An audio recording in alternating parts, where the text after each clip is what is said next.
I'm Kimberly Washburn, Curator of Education at the Florence County Museum. Today we'll be doing a tutorial on indigo dyeing. Before we begin, you'll need to gather a few supplies. You'll need access to warm water, a 5-gallon bucket with a lid. Any lid will do, it doesn't have to necessarily fit the bucket. An indigo dye kit that contains all the supplies you'll need to make your indigo vat. This one is Jacquard brand. A pair of rubber gloves, a stirring stick that will reach down into the bottom of the bucket, and a pair of scissors. Before we begin, I'd like to go over the supplies that come in your indigo dye kit. Some of these supplies we'll use now, and some of them we'll save for later. When you open your kit, you'll see that it comes with a pair of rubber gloves. I prefer to use a pair of longer rubber gloves that are more durable, but these will work if you don't have any more durable gloves available. The kit also comes with several sets of resist blocks, one set of rectangular blocks, and one set of craft sticks. These can be used to create resist patterns on your indigo dyed fabric. We'll set these aside for later as well. Your kit will also come with a set of rubber bands. Those rubber bands are small and large. I don't have mine in the kit right now, I've already removed them, but you will get a set of rubber bands. And also, the remaining items are items that we'll use to create our indigo vat. So, we have a packet of soda ash. The soda ash will be used to create an alkaline environment in our indigo vat, which is required for dissolving indigo. We have a packet of what is labeled hydro. This is sodium hydrosulfite. Sodium hydrosulfite is used as a reducing agent. Your kit may also come, instead of hydro, it may come with a chemical called thiox or thiourea dioxide. This is just an alternative to sodium hydrosulfite. Either one works fine. And last but not least, you will get a small bottle, about 2 ounces of dried indigo powder. Also in your kit, you'll have a set of instructions. You'll have a set that is labeled Quick Start instructions. These instructions are appropriate if you're already familiar with the indigo dyeing process. If you're new to the process, I recommend you using the larger instruction manual. This will explain each step in detailed description with images. So I recommend this if you're new to the process. We're ready to get started.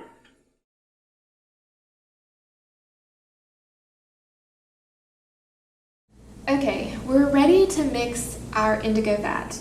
We're starting with 4 gallons of warm water. This should not be hotter than your tap can naturally get. Indigo particles are destroyed at high temperature, so make sure your water is warm, but not so hot that your hands cannot stand the water.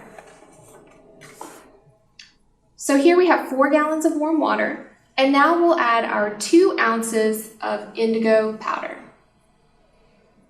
We'll remove the lid and just sprinkle the indigo crystals into the water.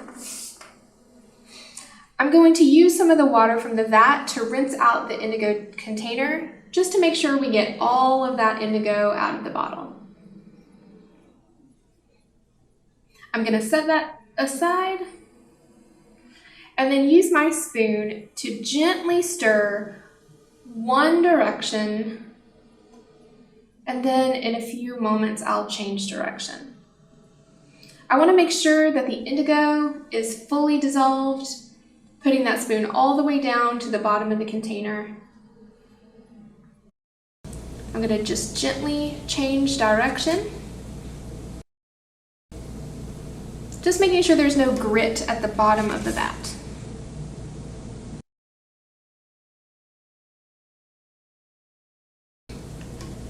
Keep on stirring. This should take about 30 seconds to 1 minute. I'm just going to prop up my spoon And now we will add our soda ash. Soda ash is used in the indigo vat to create an alkaline environment. An alkaline environment, or high pH, is required to fully dissolve the indigo. I'm going to use my scissors to just cut open this bag of soda ash and gently sprinkle it into the water as I stir the vat. I'm going to stir in the same manner that I used to stir the indigo into the water, all in one direction, gently, not disturbing the water in the vat too much. Again, if it's gritty at the bottom, I want just to keep stirring. I'm going to change direction and stir for just another few seconds.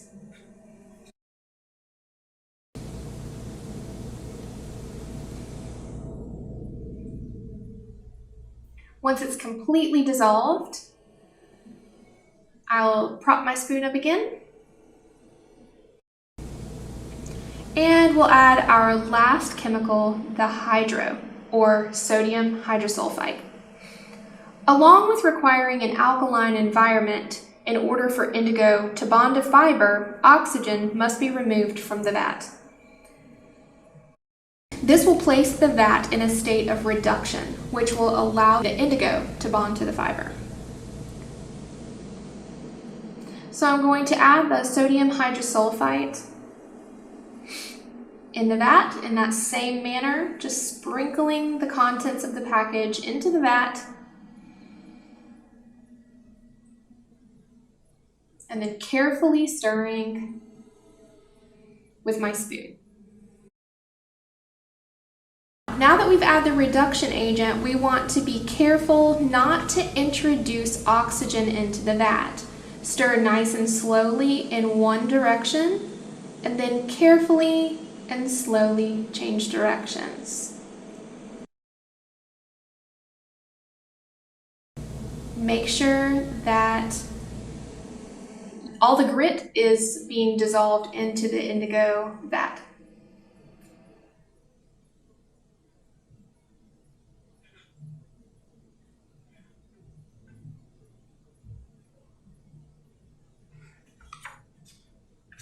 As the vat is being reduced, you'll begin to see it change from a dark blue color to sort of a light clear yellow-green color. This tells you that the vat is becoming reduced, the oxygen is being removed from the vat, and it's almost ready to use as a dye material.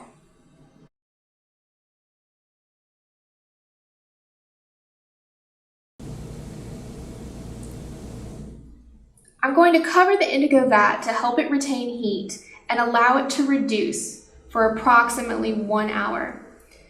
In the meantime, we'll prepare our fabric to be dyed in the indigo vat.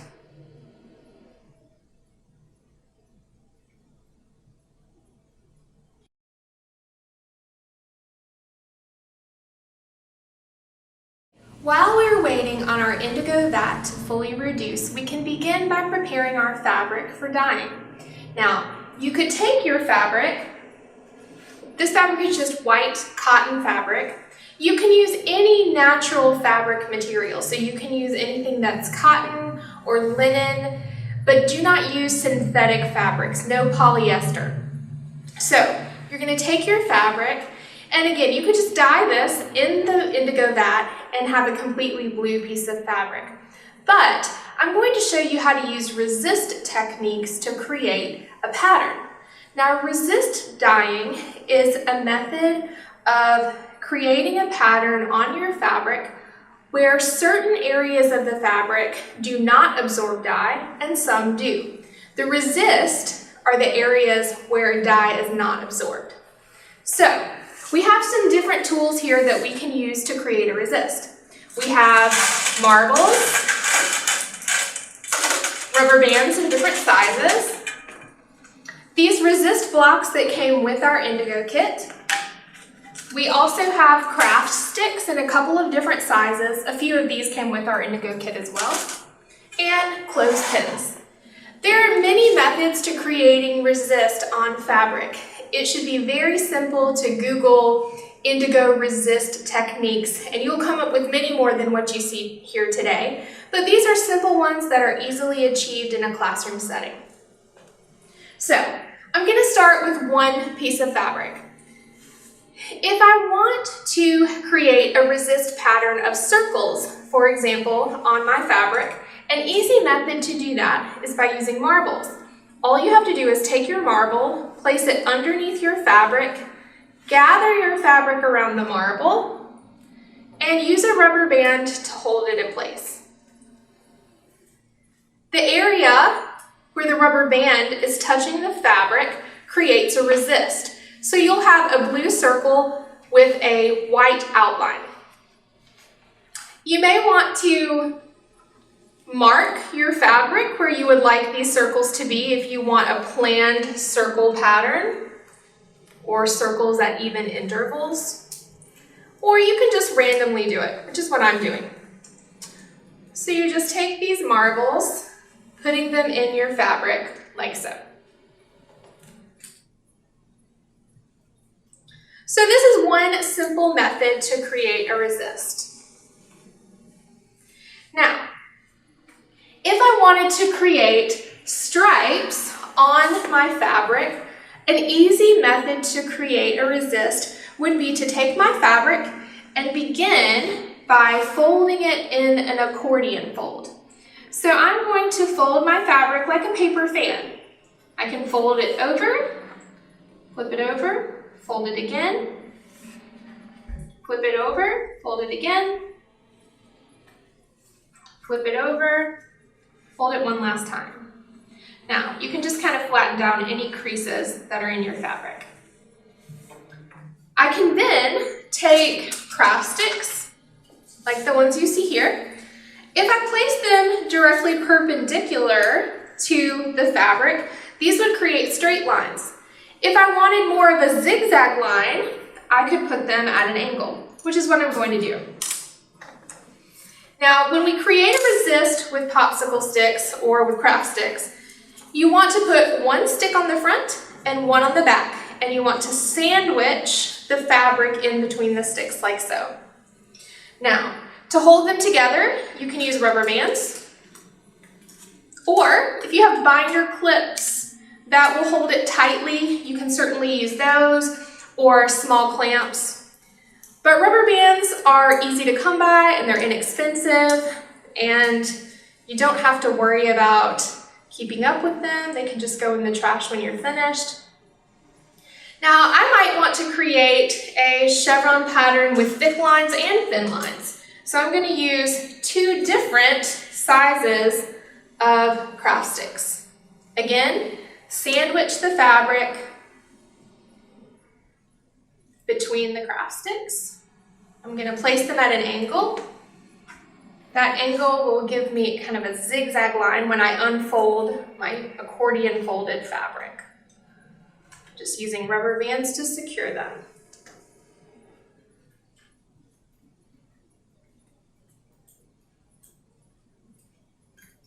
And I can continue with this all the way down my accordion folded strip of fabric to create a series of zigzag lines. Another technique that we could use, again, if we fold our fabric in an accordion fold,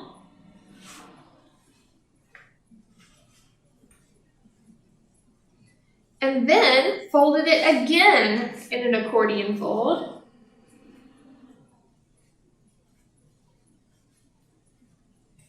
like so. We can use the resist blocks that came with our fabric, place one on the front and one on the back. We could secure this with rubber bands. And only the parts that you see exposed, only these outside edges, would accept dye, the indigo dye, and the inside portion under the block would stay white. One last resist method that I'll show you. You could also fold your fabric in any interesting way that you would like. And then, I'm actually going to go this way.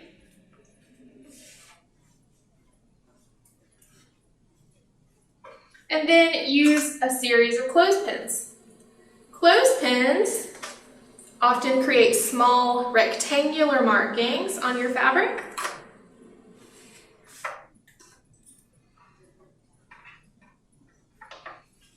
So this would be an additional type of resist.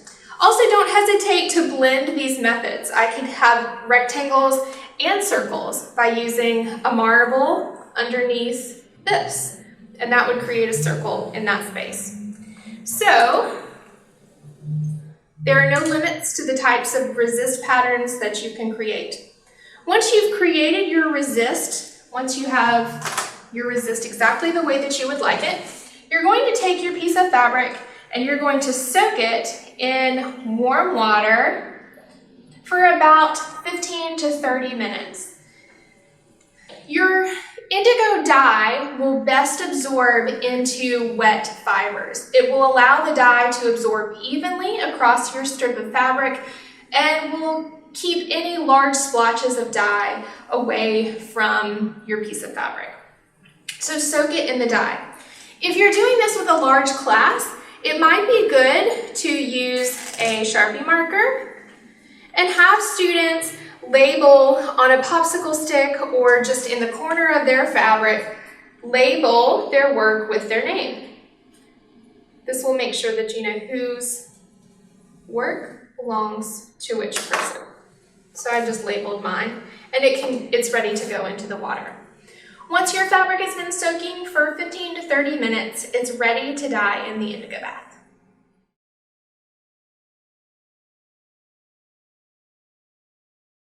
Our indigo vat has sat for approximately an hour. If it sits a little bit longer than an hour, that's not a big deal. You really just don't want it to sit for under an hour. I'm wearing my rubber gloves to protect my hands, also to keep my hands from turning blue, because in its fully reduced state, indigo will dye your skin. So you want to protect against that. We want to check and see if our indigo vat is ready. So when I look in the vat, it may be kind of hard to see in the bucket, but you're going to see some blue film on top, kind of a sludge. And when you move that sludge over, you should see something that should look like a light neon green underneath the surface. Now what you see on the surface is oxidized indigo. So that's where the oxygen from the air is hitting the indigo that's on the surface of the vat. But underneath that surface level, you should have kind of a neon green color. To help you see what that looks like, I'm just going to put some very carefully, trying not to introduce any oxygen. I'm going to put some in a cup, so hopefully you can see the color. And you should see that kind of neon green color. So I'm going to just carefully reintroduce that into the vat without adding oxygen as much as possible.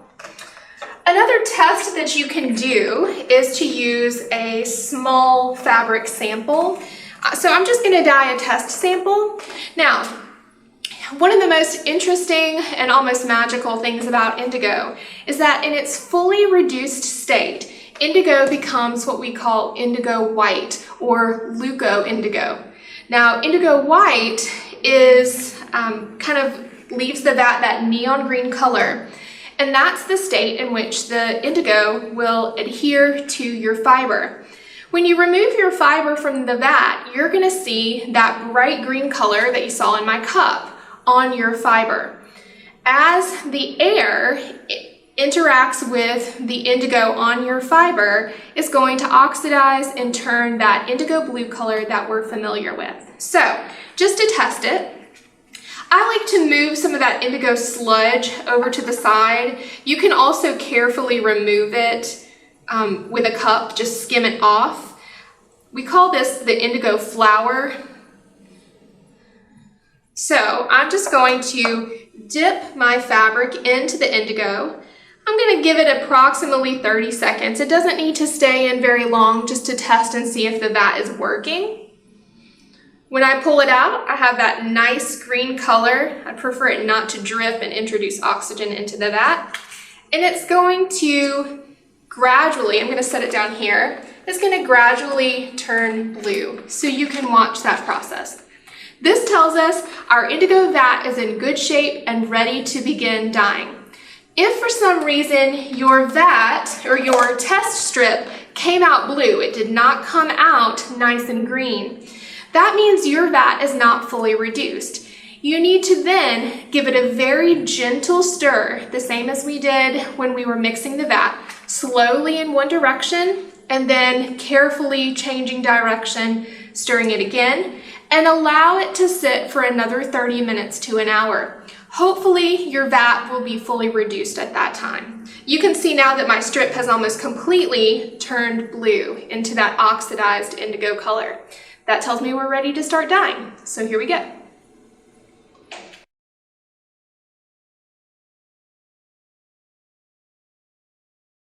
So our indigo vat has been properly prepared. It's ready to dye. We've tested it. We have our fabric that we've also prepared with resist techniques, and it's been soaking in the water for at least half an hour. Again, if it soaks longer than half an hour, that's no problem. Just don't soak it less than 15 minutes or your dye will not absorb evenly into the fabric. I also have a tray prepared to take the fabric from the indigo and set it in a tray for that oxidation process to begin. Another thing that I have here is my indigo test strip. Now I've given it a second dip in the indigo, and you'll see that my lightest portion of my test strip was my first dip. This darker portion is my second dip. Indigo does not necessarily get darker on your fabric with a longer amount of time in the indigo vat. The way to build up darker shades of blue is by repeated dips in the vat. Between each of those dips, you should allow your fabric to fully oxidize. So don't just put it right back in while it's still green. Wait for it to turn fully blue. Give it a second dip, about 10 seconds. And leave a little space for your first dip or your second. In this case, I'm leaving space from my first and space from my second. I'll pull it out. I have more of a green section here, and I'll let that oxidize again. That will show me what the difference in shade between 1, 2, and 3 dips would look like. Excuse me. All right, so I'm just going to set that to the side. This is just a reference point for me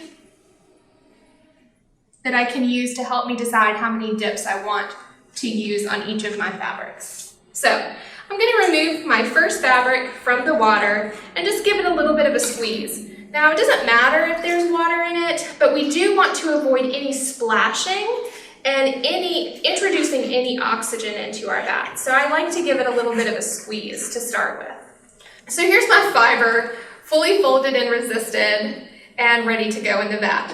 Now, we're not just going to plop this down into the indigo vat. Again, we do not want to introduce oxygen. We want the vat to stay in its reduced state. So, holding it by one of the resist sticks, I'm going to gently lower my fabric or fiber piece down into the indigo.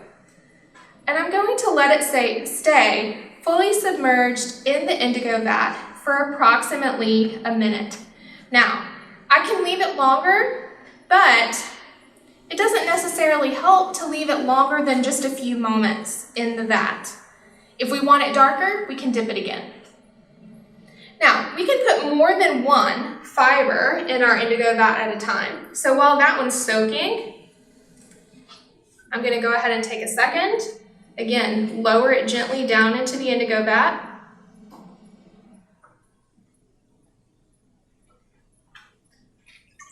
And I'm just going to start with 2. Having too many things in the vat can get too crowded, and you also don't want anything, these things float pretty easily because of the wood resist blocks that we've used, but if you have anything really heavy, you don't want it to sink all the way down to the bottom because it's difficult to fish it out of the indigo. So I think that my first fabric piece is probably ready to come out. So I'm just going to pull that out of the indigo. You can see that it's nice and green. And I'm going to transfer it to this tray to oxidize for just a few moments. I'm going to do the same with my second block. You may also want to kind of work the indigo. If you have a lot of really thick folds, you may kind of want to rub the indigo down into the areas that are not resisted to make sure that it gets fully absorbed into the area that you're not resisting. So this one is ready, I believe. I'm going to pull that out and allow that to begin oxidizing as well. Now I have 2 more fabric pieces in here that I've prepared, so I'm going to go ahead and grab those. A little bit of indigo from my gloves transferred to the soaking water. That doesn't matter at all. So again, I'm going to drop these down in here.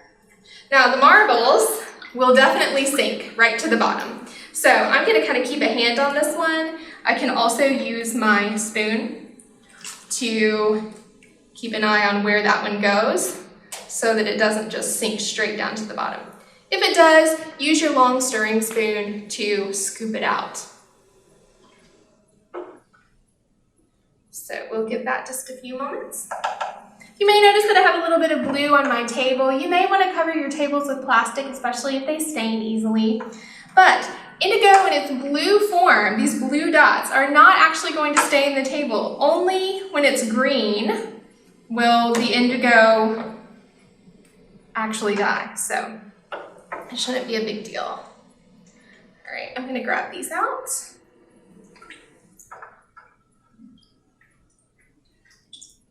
First one. Again, try to avoid introducing oxygen if at all possible. I dropped the one with the marbles, so I've got to fish it out. It's down in there. I got it. Okay. It's nice and green. I'm just going to set that to the side. Okay. And we'll set it in the tray to oxidize for just a few moments. After about 10 minutes, we'll come back and check them. If we want to increase the shade, if we want it to become a little bit darker, then again, we can dip it according to our test strip. So if we want a medium shade, maybe 2 dips. If we want it to get really dark, we can go with 3 dips or maybe more.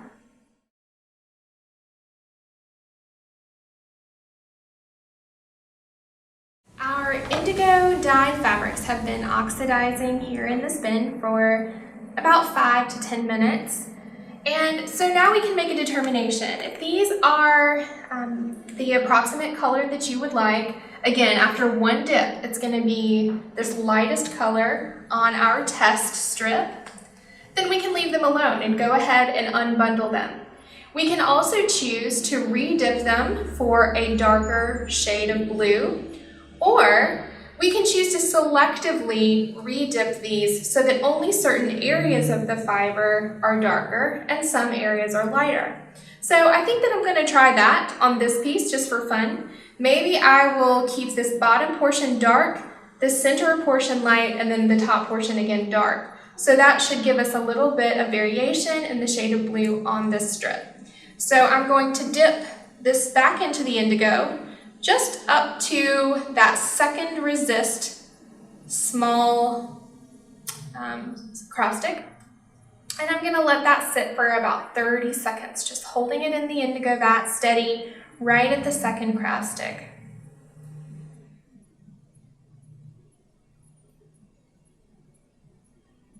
Then in just a moment, I'll take it out, flip it around, and do this top half that's in my hand. Okay, so this first portion has been re-dipped, and now I'm going to re-dip this second portion, again, just to that shorter, smaller cross stick. Again, about 30 seconds.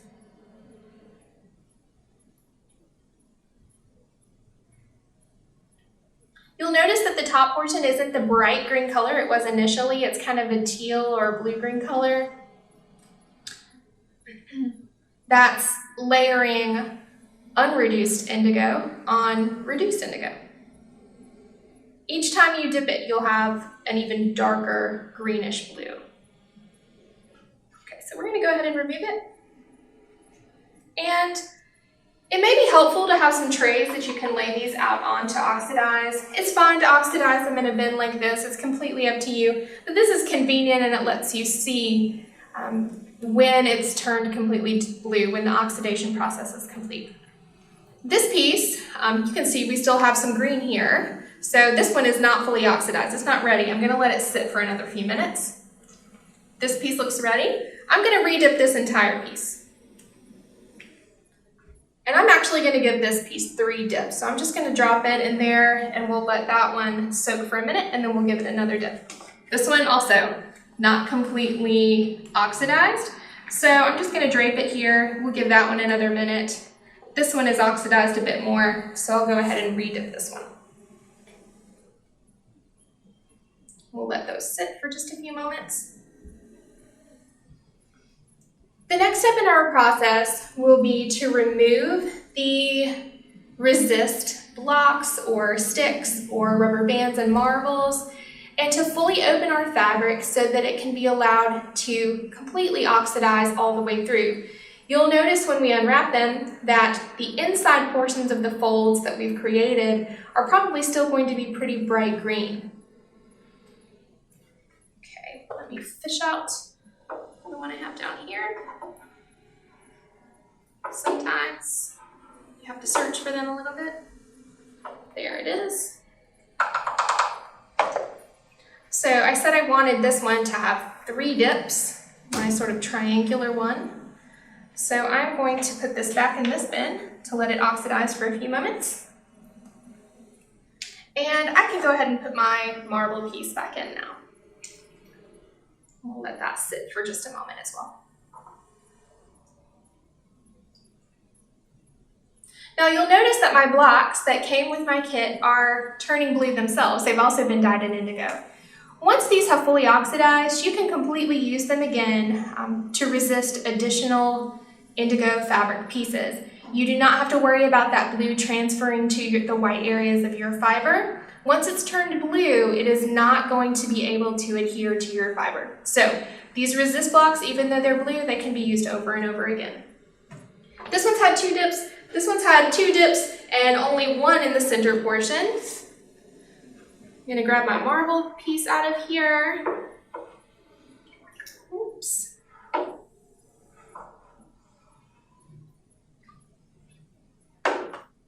I'm making a little bit of a mess. We're gonna let this one be finished at 2 dips. Just gonna set it up right there. Gonna wipe that up. It's handy to keep a wet towel nearby to wipe up any spills that you may have. And this one is pretty much oxidized. I think it's enough for me to give it its 3rd and final dip. Again, you can also open up the folds of the fabric, just like this. You can see how it's greener on the inside. Open up the folds of the fabric to make sure that the indigo is getting down everywhere that you would like indigo to touch. So I'm going to give this one more 30-second dip. You can see that most of our things over here have fully oxidized, or pretty close.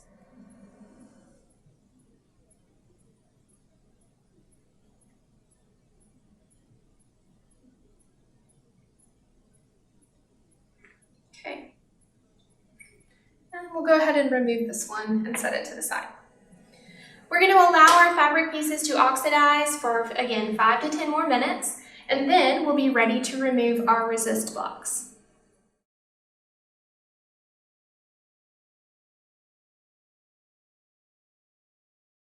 When your indigo dyed fabrics have fully oxidized, we're ready to rinse any unbound indigo that's on our fabric. We're ready to rinse it from our fabric and then lay them out to dry.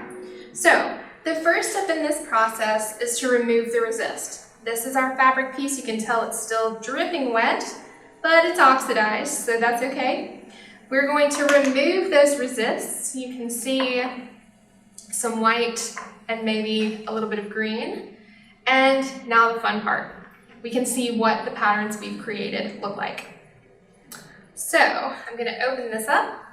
Right now you can see there's a lot of green here. That means those inside layers of fabric really have not had the opportunity to oxidize fully. So I'm going to open this one up And I'm gonna let it sit for just a minute before I rinse it because I don't want to rinse any unreduced indigo from my fabric. So I'm gonna let that one just lie here. The next one I'm going to work on is this one.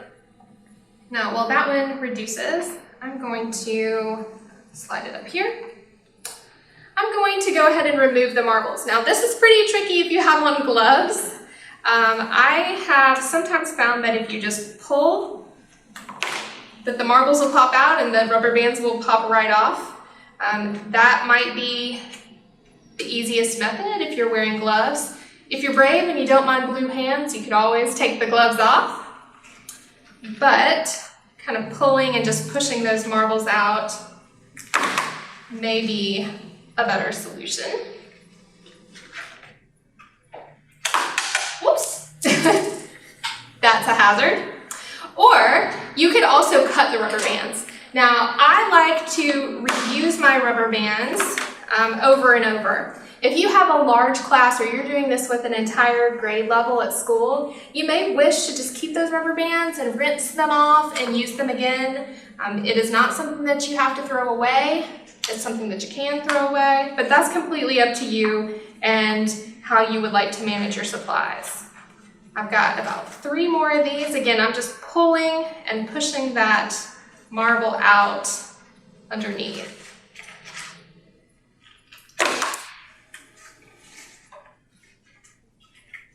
If you have a group of young students that you're doing this with, you may want to assist them with this so that they're not shooting marbles across the room.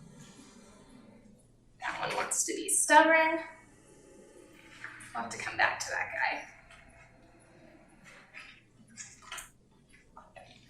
guy. 2 more. Whoops. Okay, let's see. This one I may have to try to get out with my fingers, or I may have to get some scissors. Ah, I got it. Okay. It's just tricky to grab with the gloves. So, you can see this piece with my circles. Again, you can see there's still some green here, so I'm just gonna let this oxidize right here for another few seconds. And let's go back to our first piece that we undid. So this was my piece with the clothespins. Pretty cool looking. I'm gonna go ahead and throw this one in the water. Now this is just a little container full of clean water. If your fabric piece is being slow to oxidize, you're having trouble getting it all to turn blue, you can put it in a vat of water with a little bit of hydrogen peroxide, and the peroxide will speed up the oxidation process. So that's an option. I almost never do that. It's not really necessary most of the time, but it is one way to speed things up, especially if you're short on time in a classroom environment. Now all I'm doing here is just rinsing any excess indigo out of my fabric. Just a quick rinse, no need to scrub.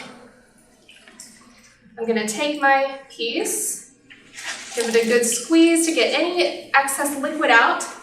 And again, you may still have some that needs to oxidize, and that's okay. I'm just gonna lay it out here. Now I've laid some plastic out. You can also hang these on a clothesline, or if you have a drying rack, any of those options are good. I just protected my table with a little bit of plastic, and I'm going to lay it out to dry. This piece looks ready, so I'm just going to put it right in. Now, this piece we dipped 3 times. The one I'm rinsing now was twice. So we did the marble piece twice. You can tell that some of that indigo is rinsing off. That excess indigo is rinsing off in my rinse water. Give it a squeeze and open it back up right over here to dry. So you can see that piece.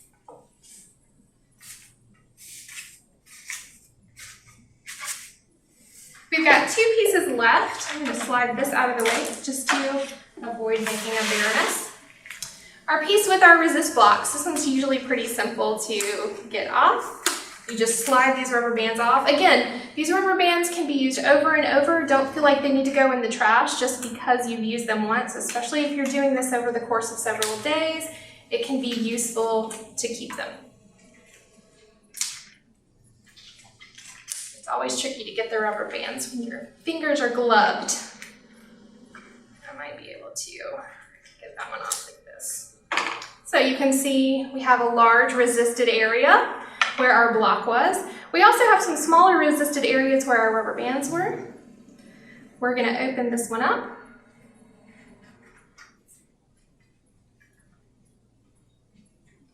Also tricky to open up fabric with gloves. And you can see a nice rectangular pattern that's formed right here. So I think that's it on this one. It's still a little bit green, so we're going to let it continue to oxidize before we rinse it, but mostly white with just a little bit of blue. Those large resist blocks help make nice bold patterns. And here is our striped piece. Now you can just slide these off, or you can remove the rubber bands, whichever works best for you. I often remove just one rubber band from the end and then pull it out. So we're going to let this oxidize again for just a couple of moments, but you can kind of get a glimpse of that striped pattern we talked about. So we'll let that continue to oxidize and then rinse it out in just a moment. This piece is ready to rinse. Just throw it in our water. Even if your water's a little bit blue, it'll still rinse just fine. You don't have to, every time it gets blue, you don't have to change the water. Okay, so that one's had a nice rinse. Just going to squeeze out as much water as we can and lay it out.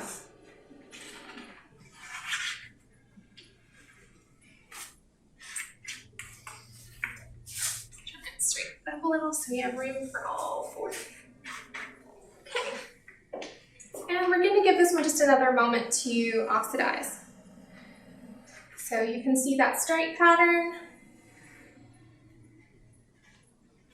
Now while I wait for this to oxidize, I can always kind of straighten up my workspace. You'll see I've got a big mess I need to wipe up, but that's okay, it'll wipe right off.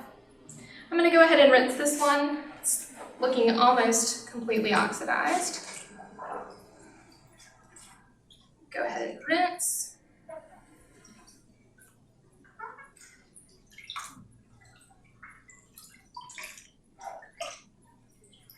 Also remember, this piece that I'm rinsing now is the piece that we dipped the ends twice, but the center we only dipped once. So it should be a little bit lighter than the ends.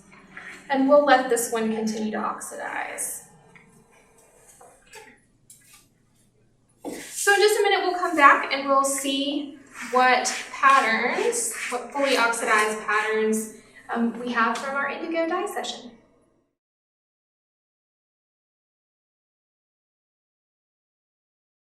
When your indigo fabrics are fully oxidized, make sure to hang them in a well-ventilated area where they can completely dry. You may want to dry them on a drying rack indoors or on a clothesline outdoors.